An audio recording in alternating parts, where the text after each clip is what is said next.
کہ صحبت صالح ترا صالح کنت، صحبت طالح ترا طالح کنت۔ نیک کی صحبت نیک بنا دیتی ہے اور برے کی صحبت برا بنا دیتی ہے۔ یہی وجہ ہے کہ دین اسلام میں آپ دیکھیں بنیادی طور پر تمام اعمال اجتماعی ہیں۔ نماز ہے تو اجتماعی عمل ہے، روزہ ہے اس میں بظاہر ایک جگہ میں اکٹھا ہونا ضروری نہیں، لیکن ایک وقت میں افطار، ایک وقت میں سحری، یہ ایک طرح کی اجتماعیت ہے کہ ایک ہی وقت میں سب افطار کر رہے ہیں، ایک ہی وقت میں سحری کر رہے ہیں، اجتماعیت۔ زکوٰۃ کے اندر تو اجتماعیت ہے ہی ہے، کچھ نہیں تو کم سے کم دو کا اجتماع تو ضروری ہے۔ زکوٰۃ دینے والا اور لینے والا تو لازمی ایک دوسرے کے قریب ہو گئے۔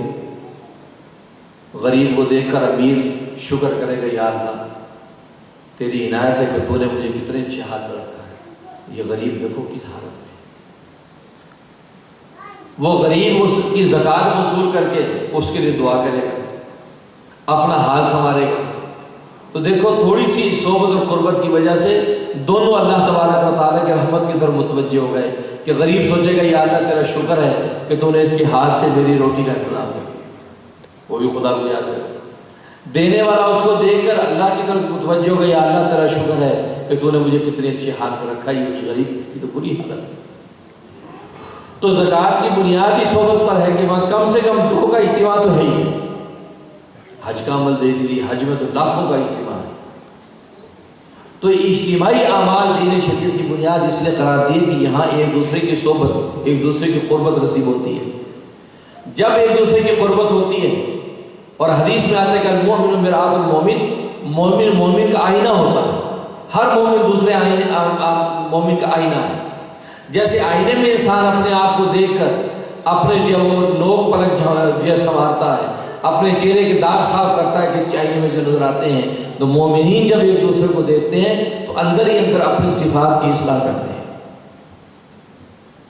اب نماز کی جماعت کے اندر 200 آدمی جمع ہے، جمعے کی نماز میں 1000 آدمی جمع ہے، عید کی نماز میں 10,000 آدمی جمع ہیں، تو وہ مومنین جب ایک دوسرے کو ملتے ہیں تو سوچتے ہیں کہ یار میرا تو دین کا کوئی لیول نہیں جو اس کا ہے، کیسا نیک آدمی، یا اللہ مجھے ایسا بنا، وہ اس سے اثر دے رہا ہے۔ تو ہر مومن دوسرے مومن سے سیکھ رہا ہے کیونکہ آئینہ ہے۔ محدثین فرماتے ہیں کہ عجیب بات ہے کہ فرمایا کہ المومن مرآۃ المومن، مومن مومن کا آئینہ ہے۔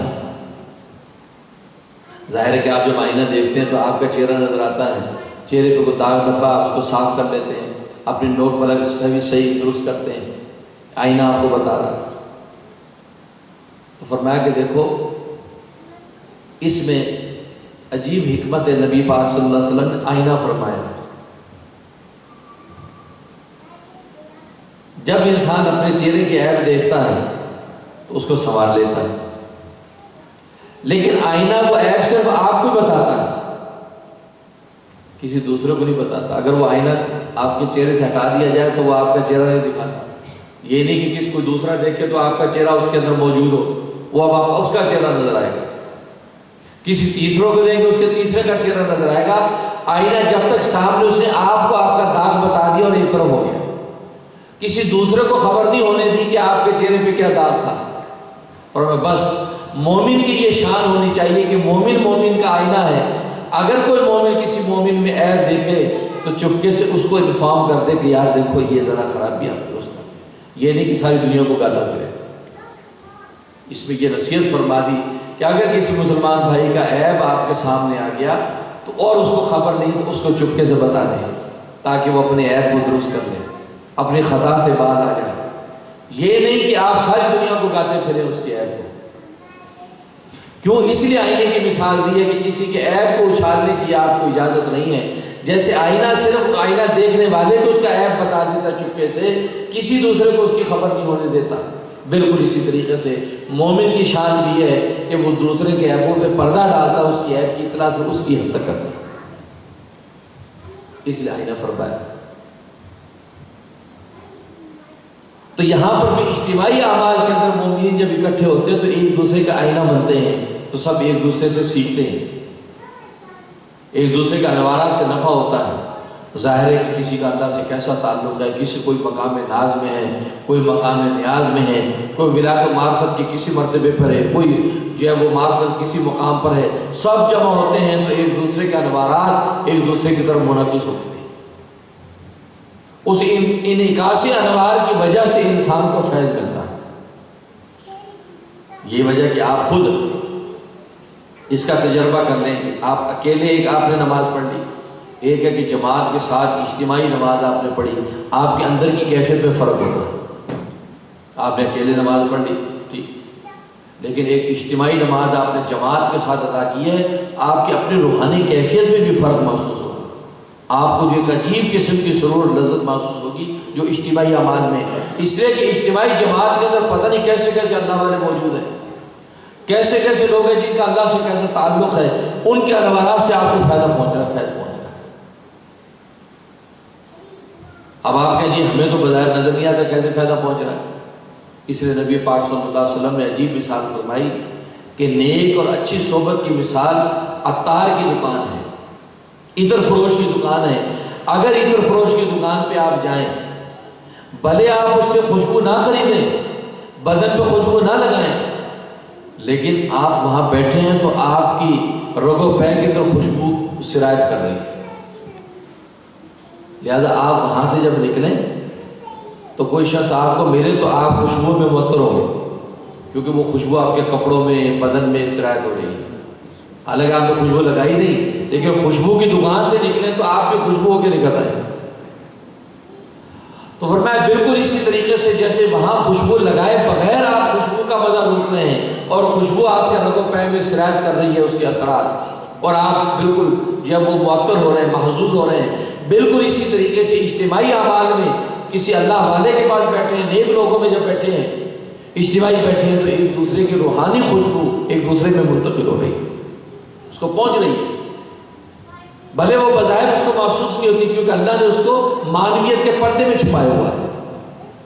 روحانیت اس خوشبو کو اللہ چھپا دیتے ہیں، اس لیے کہ وہ پردہ غیب میں اس کو ظاہر کرتے تو بات ہی ختم ہو گئی۔